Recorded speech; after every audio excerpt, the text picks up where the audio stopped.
Nos diz assim a palavra do nosso Deus: entre mentes chegaram a outra margem do mar, a terra dos Gerazenos. Ao desembarcar, logo veio dos sepulcros ao seu encontro um homem possesso de espírito imundo, o qual vivia nos sepulcros, e nem mesmo com cadeias alguém podia prender, porque, tendo sido muitas vezes preso com grilhões e cadeias, as cadeias foram quebradas por ele e os grilhões despedaçados, e ninguém podia subjugá-lo. Andava sempre, de dia e de noite, clamando por entre os sepulcros e pelos montes, ferindo-se com pedras. Quando de longe viu Jesus, correu e o adorou, exclamando com alta voz: que tenho eu contigo, Jesus, Filho do Deus Altíssimo? Conjuro-te por Deus que não me atormentes, porque Jesus lhe dissera: espírito imundo, sai desse homem. E perguntou-lhe: qual é o teu nome? Respondeu ele: Legião é o meu nome, porque somos muitos. E rogou-lhe encarecidamente que os não mandasse para fora do país. Ora, pastava ali pelo monte uma grande manada de porcos, e os espíritos imundos rogaram a Jesus, dizendo: manda-nos para os porcos, para que entremos neles. Jesus o permitiu. Então, saindo os espíritos imundos, entraram nos porcos, e a manada, que era cerca de 2.000, precipitou-se despenhadeiro abaixo, para dentro do mar, onde se afogaram. Os porqueiros fugiram e o anunciaram na cidade pelos campos. Então saiu o povo para ver o que sucedeu. Indo ter com Jesus, viram endemoniado, o cativeiro a legião, assentado, vestido e em perfeito juízo, e temeram. Os que haviam presenciado os fatos contaram-lhe o que acontecera ao endemoniado e acerca dos porcos, e entraram a rogar-lhe que se retirasse da terra deles. Ao entrar Jesus no barco, suplicava-lhe que fora endemoniado que o deixasse estar com ele. Jesus, porém, não lhe permitiu, mas ordenou-lhe: vai para a tua casa, para os teus, anuncia-lhes tudo o que o Senhor te fez e como teve compaixão de ti. Então ele foi e começou a proclamar em Decápolis tudo o que Jesus lhe fizera, e todos se admiraram. Só até aí. Meus amados irmãos, nós temos no nosso cartaz de aniversário o texto do Evangelho de Marcos, capítulo de número 4, onde Jesus utiliza uma parábola. Esse mesmo texto é no Evangelho de Mateus, capítulo de número 13. Nessa parábola, Jesus fala que o semeador saiu a semear, e das sementes jogadas, algumas caíram em boa terra, outras caíram em terra pedregosa, outras caíram entre as pedras e espinhos, outras caíram à beira do caminho, as aves comeram. Na verdade, essa parábola traz-nos a lição, o conteúdo do anúncio da palavra do Senhor, do Evangelho. Só que a igreja de Jesus, que tem essa incumbência, eu e você, todos nós individualmente, cada um de nós, estamos vivendo uma miopia tremenda sobre a evangelização. Primeiro, nós não estamos conhecendo mais a semente que precisa ser jogada. O que pregar, nós estamos gradualmente e de forma sistemática nos distanciando tanto da verdade do Evangelho, que vai chegar um tempo que nós não vamos saber nem mais o que é o Evangelho. Que semente você está jogando? Uma outra coisa também que nós precisamos enxergar direito, porque nós não estamos conhecendo, é a terra. Um bom agricultor sabe a terra onde está jogando a semente. Nós estamos alheios, alienados, alijados de contato com a terra. A terra é o mundo, gente. E o crente não tem mais contato com o mundo, porque o crente, como eu falei na sexta-feira, não foi mais enviado, ele está enfiado na igreja, dentro da igreja, respirando tudo da igreja. E se só se relaciona com o crente, o sujeito se converteu, e a primeira coisa que ele faz é não andar mais com os amigos que não são crentes. Na realidade, amados irmãos, há algumas amizades que precisam ser deixadas de lado, mas em tese nós precisamos ainda conviver com aqueles que não têm a palavra de Deus, porque são eles o alvo fica dentro da igreja e fala: aqui está bom, aqui está ótimo, aqui é onde eu serei feliz. Mas nós não fomos chamados para dentro, nós fomos chamados para fora.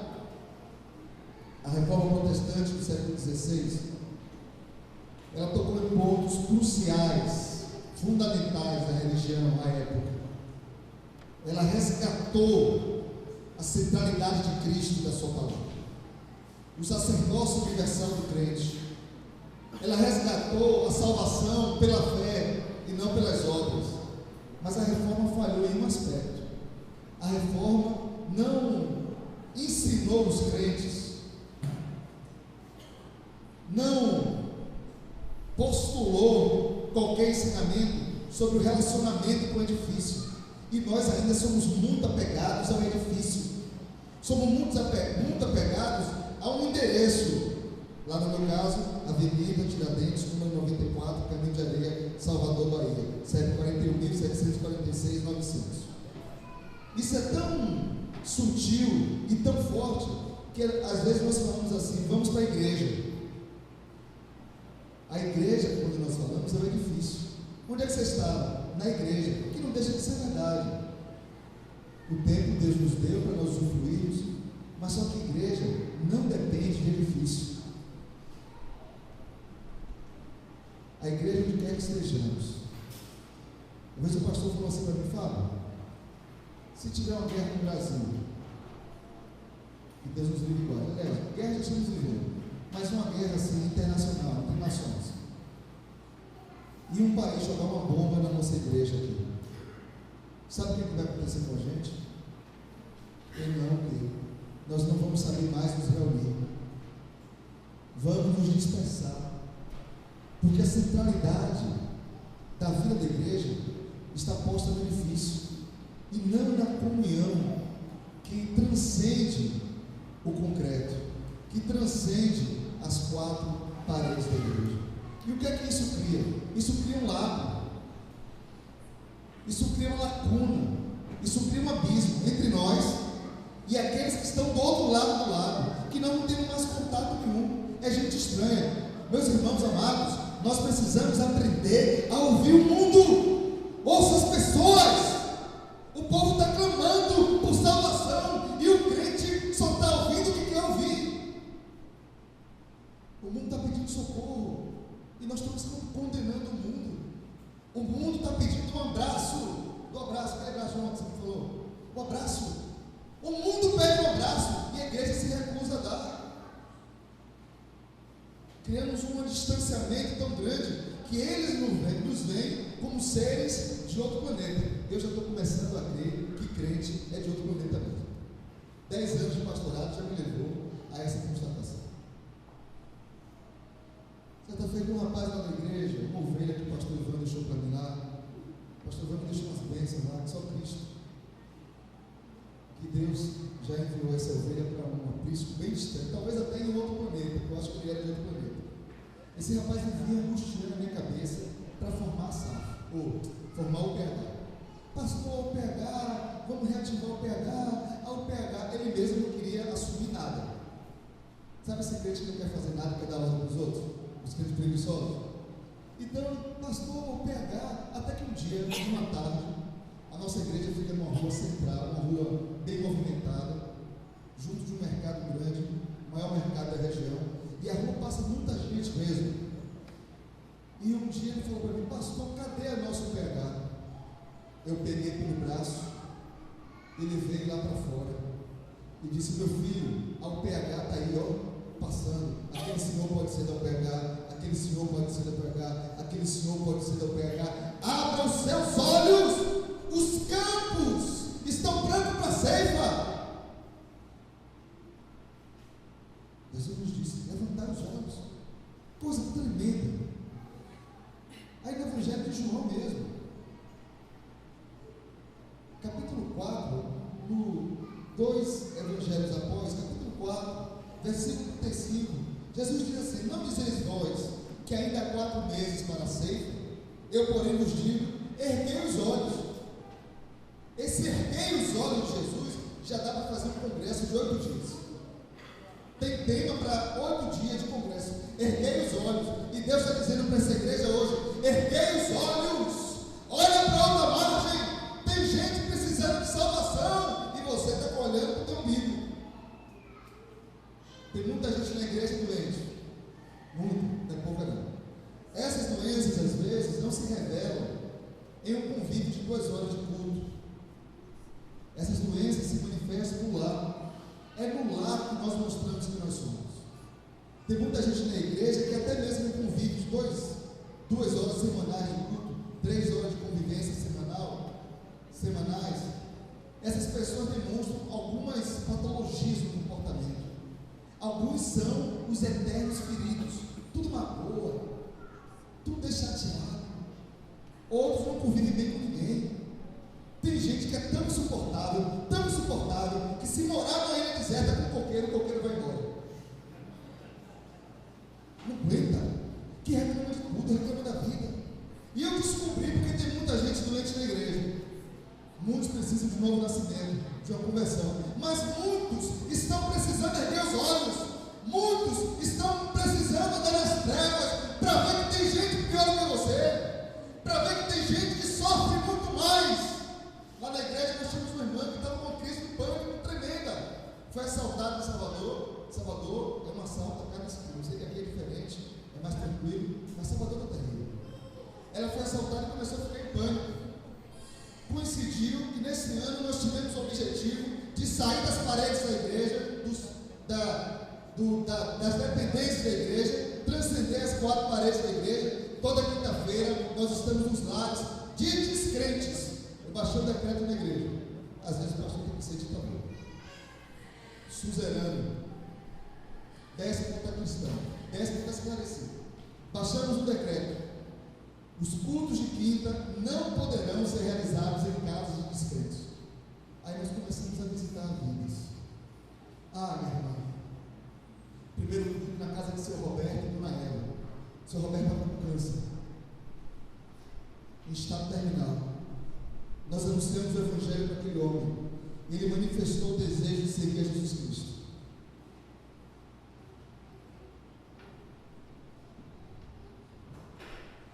Sabe o que o senhor Roberto me pediu antes de morrer? Um abraço. Ele falou: pastor, o senhor pode me abraçar? Sabe por quê? Porque o senhor Roberto estava fedendo. A cirurgia que ele fez exalava um fedor. E esse amigo de vocês aqui é extremamente enjoado. Quando minhas filhas eram pequenas e faziam aquelas coisas, golfavam aquelas coisas, começavam a vomitar. Eu tive que abraçar o Roberto. Aquele homem, antes de morrer, recebeu o abraço de um pastor. Porque nem a sua esposa mais queria abraçar.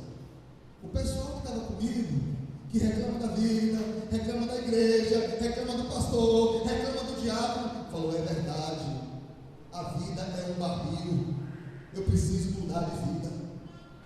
10 dias depois, seu Roberto foi chamado para a glória. Visitamos uma outra casa, uma senhora criou uma filhinha, 40 e poucos anos de idade, não podia ter filho, isso há 30 anos atrás, resolveu criar uma menina, e foi no orfanato, pegou a menina, criou uma menina. Nos primeiros meses estava tudo bem. A partir do 3º mês a menina começou a apresentar uma certa debilidade motora, já não andava, não mexia os braços. Aí ela foi ver que estava adotando uma menina tetraplégica, tinha uma paralisia congênita, não sei, ou adquirida na hora do parto. Aí essa mulher segurou a menina e falou: é verdade, eu queria uma filha e agora estou com esse problema. Só que ela amou essa filha o tempo todo, levava essa menina para o centro de reabilitação todas as manhãs, pegando ônibus, voltando de ônibus, ela e o marido taxista, trabalhador, lutador. E ela falou: meu Deus, eu vou envelhecer com meu marido, não tenho filho, não tenho parente, não tenho nenhuma filha para cuidar de mim, eu não posso morrer depois dela, eu não posso morrer antes dela, eu tenho que morrer depois. Que vida! Para piorar, o marido teve um AVC. Agora a filha é tetraplégica e o marido é paraplégico. Ele já tem mais de 70 anos de idade, ambos cuidando de uma filha de 30 e poucos anos. E você está reclamando da vida, meu irmão? Sabe qual é o seu problema? Você precisa atravessar o lago. Você está do lado de cá, e do lado de cá a vida não é a real. Vida é quando nós atravessamos o lar. Nesse dia eu anunciei o Evangelho para aquela família. O pai não aceitou, ou pelo menos aparentemente. A mãe não. Mas essa menina, a Ana Maria, quando eu fiz o apelo, porque ela entende, ela ouve, não consegue falar direito por causa da anomalia neurológica. Quando eu falei que Jesus leva sobre si os nossos fardos, que Jesus é o caminho, a verdade e a vida. Essa menina deu um pulo da cadeira de rodas e falou: eu quero. Todo mundo começou a chorar. O povo da igreja que fica procurando confusão, brigando por causa de ata, por causa de per capita, por causa de círculo, de quadrado, de triângulo, por causa de tanta coisa boba que não edifica em nada, que tem a sua utilidade, mas não é a essência do Evangelho. As pessoas começaram a ver que nós precisamos cair no mundo real. Jesus, nesse texto, nos mostra que ele estava semeando agora, não mais na Judéia, nem na Galileia. Ele não estava mais semeando entre aqueles que habitavam na região da sombra da morte, porque Jesus não é igual a muito crente, que só acha que só tem perdido em um lugar.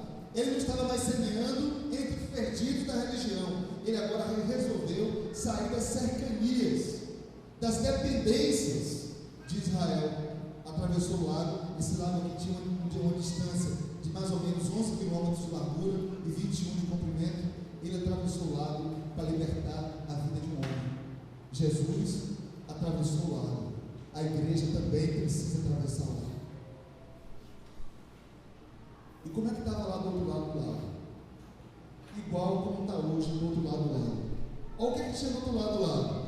Em primeiro lugar, tinha gente acorrentada, dominada pelo diabo. Não é não? Ou você acha que o diabo está de greve? Ou você acha que o diabo sumiu? Ou nós achamos que não há mais pessoas dominadas pelo poder das trevas? Porque a Bíblia diz que o mundo jaz no maligno. E a Bíblia também nos fala que aqueles que não creem na palavra são dominados pela teimosia e deles atua o espírito da desobediência. Esse espírito é o diabo. Para o lado de lá, você vai ver gente acorrentada por forças malignas. E o diabo é cruel, gente. O diabo acorrenta com muitas coisas: dependência química, violência, falsa religião, adultério, mentira, corrupção. Do outro lado também tinha gente morta. Os homens, em outro texto do Evangelho, dos Evangelhos, falam que eram 2 homens. Mas diz que esse homem aí vivia entre os sepulcros. Era um zumbi, um morto-vivo. Estava respirando, mas estava morto, vivendo na região da morte. Quando nós atravessamos o lago, nós vamos ver que tem muita gente morta, precisando de vida. Esse homem também era doente, intratável, sem cura. Foi diagnosticado que para aquele sujeito não tem jeito. Então, onde é que ele vai dar menos trabalho? É no cemitério. Acorrenta ele lá, porque aquele não tem jeito. Eu quero dizer para você nessa noite, nessa manhã, se alguém disser para você que fulano ou ciclano não tem jeito, diga que é mentira, porque tem sim. Eu vi pessoas que os meus olhos ficaram abertos, eu fiquei estupefato. Como é que ele se converteu? Aquele miserável, adúltero, nojento, que ninguém queria mais conta com ele, hoje é um pastor para a glória de Deus. Ninguém quer conta com ele, bota lá no sepulcro, deixa lá no cemitério, bem longe da gente. Amados irmãos, Deus não tem lata de lixo. Às vezes pode ter jogado a mim ou você na lata do lixo. Às vezes tem alguém que você pode dizer assim: aquele ali não tem jeito não. Lembra-me do caso de Jessé, o seu filho Davi e o profeta Samuel. Samuel foi ungir um rei na casa de Jessé. Para Jessé, que não era lá grandes coisas em Belém, não era lá tão importante na região, já era uma dádiva ter um profeta com a missão de ungir um rei. Aí veio o filho mais velho de Jessé, bonitão.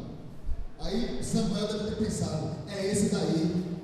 Aí Deus falou: não. Aí veio um outro também que falava inglês, pós-graduado, estudou em Harvard: não é esse. E mais outro: não é esse, não é esse. Aí Samuel perguntou: Você tem mais algum filho além desses 280 que você me apresentou? Aí você falou: de ter eu tenho, mas não é nessas coisas não, viu? Adolescente, me dá um trabalho perturbado, badogueiro. Sabe o que é badogue? Badogue aqui é badogue. Badogue lá em Salvador é o estilingue. Badogueiro, tocador de bandolim, pagodeiro. Aquilo ali não vai dar para que preste, está no campo. Mas se o senhor quiser falar com ele, eu vou chamar ele. Ô Davi, sobe aí. Me dá um trabalho sem estudar, nota baixa, só anda no WhatsApp todo dia, Facebook, terrível, andando com as amizades ruins, me inventou de matar o leão, matou o urso, dizendo que vai ser alguma coisa na vida, mas está subindo aí. Quando chegou um menino, 17 anos, ruivo, que ninguém dava nada por ele, Deus falou: mete óleo na cabeça dele, porque o que o homem despreza, eu não desprezo. O homem vê o exterior, eu vejo o coração. Não presta por fora, mas por dentro é o meu coração. Olha no menino. Amados irmãos, tem muita gente assim sem cura, não tem mais jeito. Para Jesus sempre tem jeito. Do outro lado, queridos, tem gente que se feria, se fere, que se destrói. A quantidade de pessoas que têm se suicidado nos últimos dias é um negócio absurdo. Há poucos dias eu perdi o pai de um amigo muito querido. O homem não aguentou mais as dores da sua vida e resolveu tirar a própria vida. Aí um outro amigo também, curto espaço de tempo, o filho tentou suicídio. Essa semana eu estava visitando uma ovelha que ela me falou: pastor, a minha filha está tentando se matar. É gente que fere a si próprio, gente que não tem mais amor pela vida, gente que está se ferindo com pedras, gente que não tem mais cura e aí está piorando ainda mais a situação, abreviando o seu sofrimento. É esse tipo de gente que nós vamos encontrar do outro lado. E o que é que ocorre quando a igreja toma a disposição de atravessar esse lago? Quando a igreja toma a disposição de ir até os encarcerados, mortos e vivos. Três coisas ocorrem. Três manifestações, de acordo com o texto, ocorrem quando nós atravessamos, amados, do nosso lado de conforto para ir até aqueles que estão perdidos. A primeira coisa está nos versículos número 5 a 14.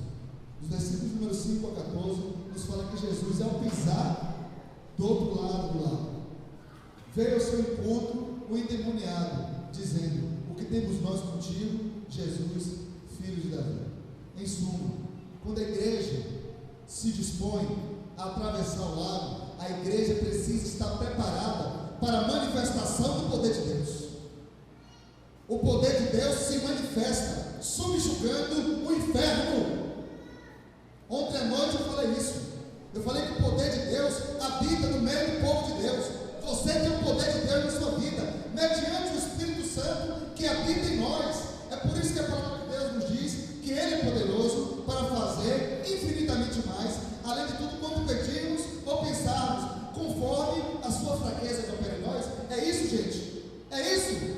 Não, é conforme o seu poder que opera eficazmente em nós. A igreja tem poder de Deus. Não é poder secular, não é poder político, não é poder econômico, não é poder financeiro, porque nós não temos nem prata, nem ouro, mas o que nós temos na realidade é poder para dizer para o endemoniado: seja liberto, para orar pelos enfermos e para ser protagonista do maior milagre de todos. Qual o maior milagre que pode acontecer no homem? É ele ser curado de um câncer? É ele ser liberto do poder das trevas? É ele voltar a andar? O maior milagre que pode ocorrer na vida de uma pessoa é ela estar morta em seus delitos e pecados e aceitar o Evangelho e voltar a viver em Cristo Jesus, uma nova criatura. A igreja tem poder para isso. Não creio nessa máxima da teologia da prosperidade que diz que há poder em suas palavras. Isso precisa de muita revisão, de muita explicação. Mas, meus irmãos amados, há poder nos pés da igreja. Onde a igreja pisa, o inferno tem que recuar. Onde a igreja pisa, o inferno tem que retroceder, porque aquele que habita em nosso meio é maior do que aquele que habita nas trevas. Nós devemos viver uma vida governada. Oh, pastor, eu descobri que quando o crente se depara com o demônio, o crente fica mais crente. Sabia disso? Uma vez nós fomos orar com um sujeito, por uma pessoa, aí o sujeito ficou endemoniado lá. Aí tinha uns irmãos, aqueles irmãos que não querem mais nada com a igreja, os irmãos Raimundo, sabe o que é Raimundo? Um pé na igreja, todo mundo. Quando viram um homem endemoniado, oh Deus, eu quero confessar que eu estou pecando. Ah, está pecando, né? Viu, Satanás ficou com medo. Amados irmãos, não negue, abandone, precise do fato de que Deus, Ele tem prazer em nos usar para a honra e glória do seu nome. Há poder na vida do crente.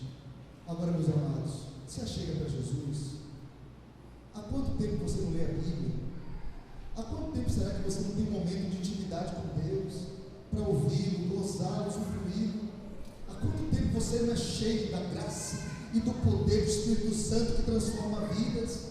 Tem muita gente levando a família para o psicólogo. É bem importante, não nego não. A terapia familiar tem a sua importância, mas se Deus não agir, o psicólogo não pode fazer nada. Nada. A gente precisa levar nossa família aos pés de Cristo, porque há poder no meio do povo de Deus. E se você é um crente, o poder de Deus habita em você. Tenha certeza disso. Eu tinha meu sobrinho, filho de minha irmã, morava conosco lá em casa. E nós presbiterianos sempre temos uma certa resistência a questões sobrenaturais. Mas a Bíblia diz que se nós orarmos em o nome do Senhor, o enfermo vai ser curado. E diz mais ainda que ungido com óleo. Alguns têm uma divergência boa, escriturística em relação a isso. Diz que o óleo é para amolecer as feridas, era um óleo terapêutico, bobagem. Será óleo remédio? Para quem orar então? O óleo, na realidade, é um símbolo do Espírito Santo de Deus, da unção do Espírito. Meu sobrinho estava com enfermidade há dias, quase uma pneumonia, uma enfermidade de trato respiratório. Uma noite cheguei em casa, vindo do culto, já angustiado com aquilo, fui na cozinha, peguei o azeite, não sei se foi a marca, galo, não importa também, ou se foi óleo de soja, o azeite, entender muito poderoso. Eu passei a mão no óleo, fui no berço dele e falei: ser curado em nome de Jesus. Sabe quando ele foi tossir novamente? Anos depois. Anos. Se Deus também não quiser, você não vai ser curado. Mas eu quero dizer que o poder de Deus habita no meio da igreja. Você quer que o poder de Deus se manifeste na sua vida? Você precisa sair de dentro da igreja. Você precisa atravessar o lado. Do outro lado, tem gente precisando do poder de Deus. Segundo lugar, irmãos, o texto nos mostra em todos os versículos que Jesus Cristo saiu da região de Israel, atravessou lá para curar um homem, para libertar um homem. Olha, gente, será que não havia outros endemoniados naquela região? Aliás, em Israel, o que mais devia haver é endemoniado, principalmente alguns que se diziam senhores da lei. Na Judéia, então, na Galiléia tinha muitos. Mas por que será que Jesus atravessou o lago para curar um homem? Por um simples motivo: porque Jesus estava tornando tangível o amor de Deus. Toda vez que eu atravesso o lago, eu torno o amor de Deus real. Porque a palavra de Deus nos diz na primeira epístola de João que não ameis de língua, nem de palavra, nem de teoria, mas amai de fato de verdade aquele que tiver recurso neste mundo e vira seu irmão padecendo e não atender a demanda de seu irmão, nele não tem amor. O amor de Deus precisa sair dos slogans: Jesus te ama, eu te amo. O amor de Deus precisa ganhar concretude, tangibilidade, e é a igreja que vai fazer isso. Se você ama alguém, Se você diz que essa pessoa é importante para Deus, por que então você não se envolve com ela? Deus é amor. Porque Deus amou o mundo que enviou o seu Filho. Agora a mim, Ele não enviou não, enviou o Filho. O Filho veio, morreu, voltou. Então vocês fiquem aí. Vocês não nasceram naquela época, nasceram agora, porque eu não vou. Toda vez que a igreja sai da sua zona de conforto e atravessa o lago, a igreja está dizendo o seguinte: eu amo, não de palavras, mas eu amo de fato, de verdade. Eu vou até aqueles que estão perdidos. Que amor é esse?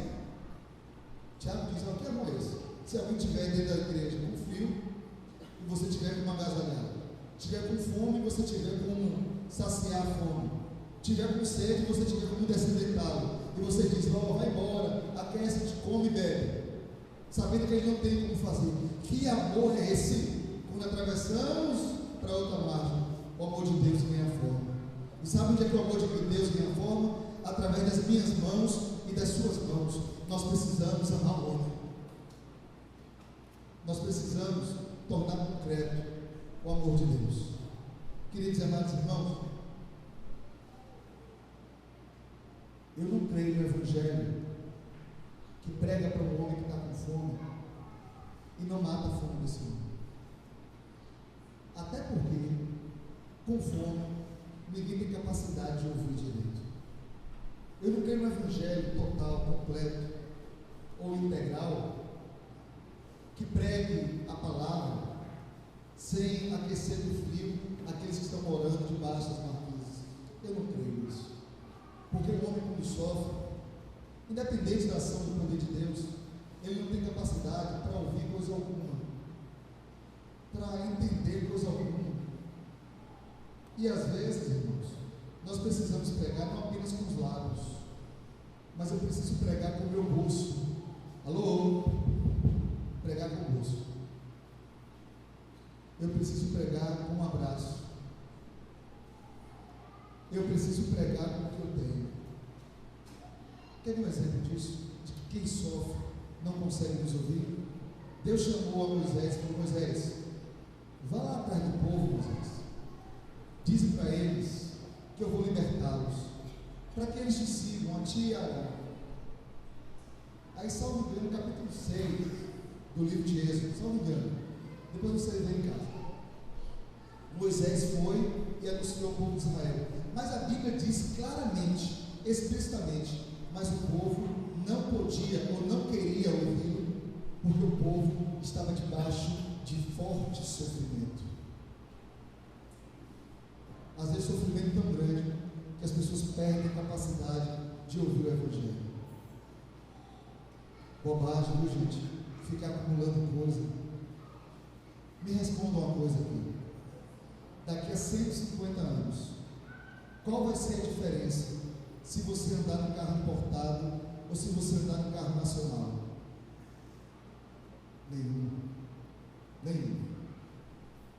Alguém aqui já viu um caixão com gaveta?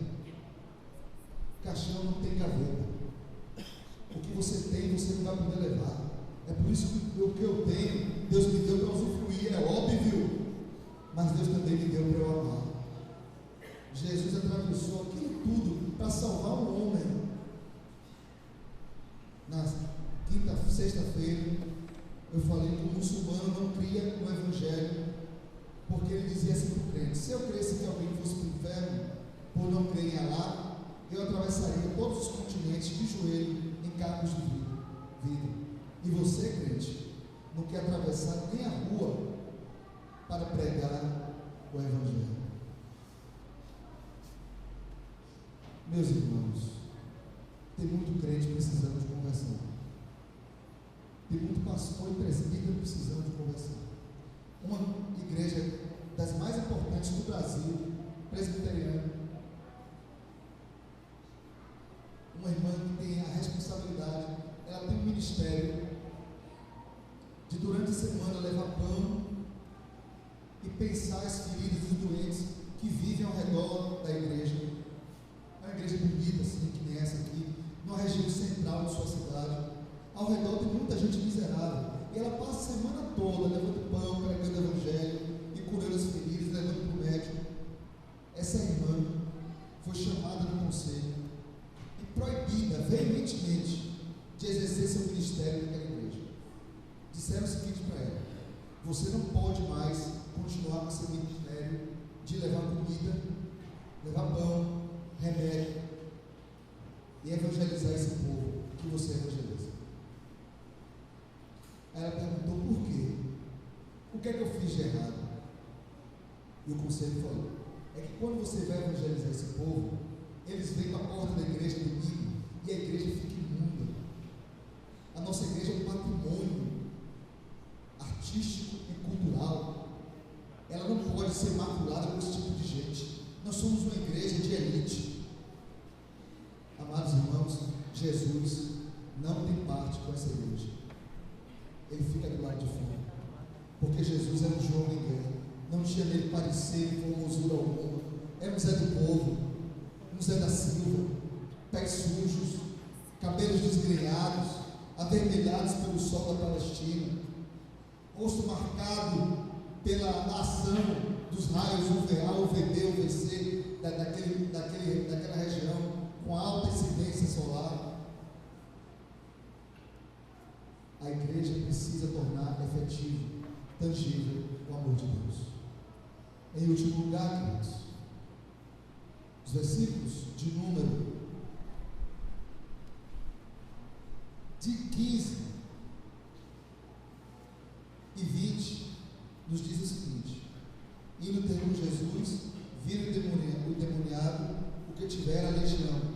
Como é que ele estava? Assentado, vestido e em perfeito juízo, e temeram. Aí o versículo 20 diz o seguinte: então ele foi e começou a proclamar em Decápolis tudo o que Jesus lhe fizera, e todos se admiraram. Sabe o que esse texto me ensina?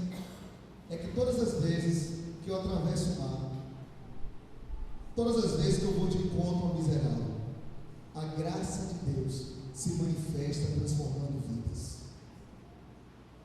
Não tem coisa mais fantástica que isso, de ver o imprestável prestando para alguma coisa, de ver o doente sendo curado, de ver o pecador sendo transformado. Diz aí que aquele que era louco agora estava sentado, porque ele antigamente só andava errando, andando, gruindo feito louco. Agora estava sentado e em perfeito juízo. Olha que coisa! A graça de Deus restaura a sanidade, a conduta. A graça de Deus restaura até a missão para a vida. O homem vivia no sepulcro, agora ele vai pregar a vida. Historiadores dizem que esse homem foi o maior evangelista dessas 10 cidades, Decápolis. É por isso que o evangelho chegou lá. O evangelho chegou lá antes de Paulo e dos apóstolos, porque um homem miserável foi alvo da graça de Deus. A graça de Deus é fantástica. A graça de Deus transforma vidas. A igreja precisa voltar a ter experiência com a graça de Deus. A gente está achando que a graça de Deus transforma apenas a pessoa que era boa, agora ela vai ser boa nível 1. A pessoa que era apenas distraída, agora ela vai ser uma pessoa focada em Cristo. A graça de Deus transforma a prostituta, transforma o homossexual, transforma o ladrão, o mentiroso, o assassino. O poder de Deus é fantástico. A graça de Deus transforma vidas, irmãos. Transformou a minha. Tem coisa melhor do que isso. Às vezes eu me deparo com colegas de trabalho que dizem o seguinte: Fábio, minha vida está no caos, está isso, está aquilo. Eu não posso ir para a igreja agora aceitar Jesus, não, eu sou ruim, sou muito miserável. Eu falei: olha, eu era muito mais do que você. Mas Jesus Cristo mudou a minha vida.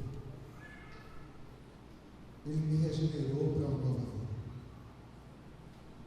A graça de Deus, irmãos, faz coisas inesperadas. Inesperadas. Eu tenho um amigo, foi meu amigo de adolescência, antes de me converter. Esse meu amigo sempre foi um terror para o lado de mulher. Namorou, que quis, que não quis, fez as maiores estripulias, alcoólatra até não querer mais, bagunçava, namorava, desviou mulheres da igreja. A culpa nem dele, não, a culpa era da crente mesmo, que sabia quem ele era, se envolveu com ele. Mas beleza. E aí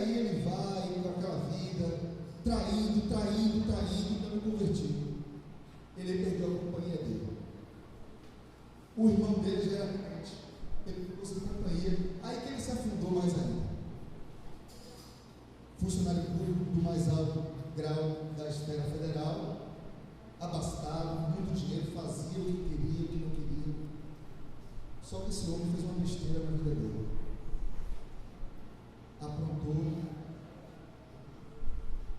A Polícia Federal foi lá e grampeou ele.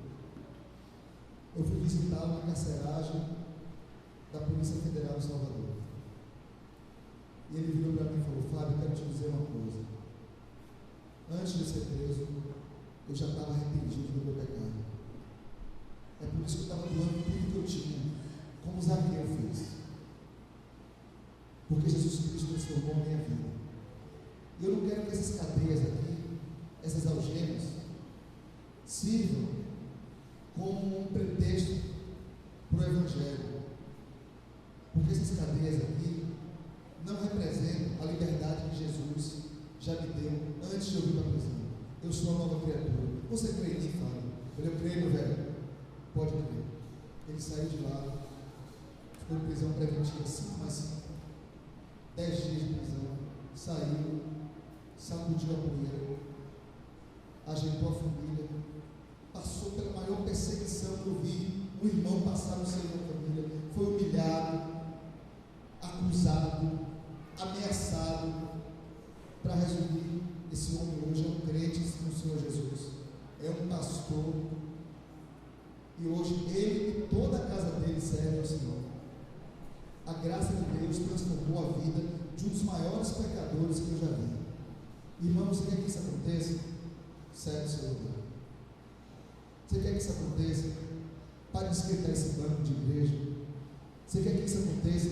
Levantai, erguei os olhos e vejam que os campos já se encontram brancos para sempre. Queridos, sabe qual foi a posição que Jesus encontrou aqui? A mesma posição que eu e você vamos encontrar, até mesmo dentro da igreja. O texto nos diz que os porqueiros disseram: Jesus, sai daqui, porque o Senhor nos deste prejuízo. Vai embora, não quero mais o Senhor aqui. Sabe o que significa, queridos? Que hoje em dia, como sempre foi, um dos maiores inimigos do nosso do evangelismo, do evangelho, é justamente o interesse pelo capital, pelas coisas. Olha que idiosincrasia tremenda. Os loucos da cidade foram libertos. A cidade não precisava mais se preocupar com os 2 endemoniados que deviam dar muito trabalho. Os homens foram libertos e as pessoas estavam preocupadas com os porcos. Tem muita gente que não evangeliza hoje porque está preocupada com o seu bolso. Tem muita gente que não evangeliza hoje porque está preocupado com as coisas. Só que o dinheiro, o poder e as coisas não são mais importantes do que as pessoas. Tem muita gente que não evangeliza, eu conheço um caso assim, porque a pessoa está muito mais preocupada com o seu cachorrinho de estimação. Uma vizinha de minha sogra chama o cachorrinho de meu filhinho e chama a empregada de monga-monga, de monstro, de balofo. As pessoas não são mais importantes do que as coisas, nem os animais. O que eu tenho, aliás, as pessoas são mais importantes do que as coisas. O que eu tenho não é mais importante do que as pessoas. O dinheiro, o poder, não se compara a uma vida que foi resgatada. O que daria um homem pelo preço da sua alma? O que adianta ganhar o mundo todo e perder a sua alma? Nós precisamos investir no que nós temos para que vidas sejam alcançadas. O quanto do seu rendimento você está investindo em missões? É para nós pensarmos. Que Deus nos abençoe.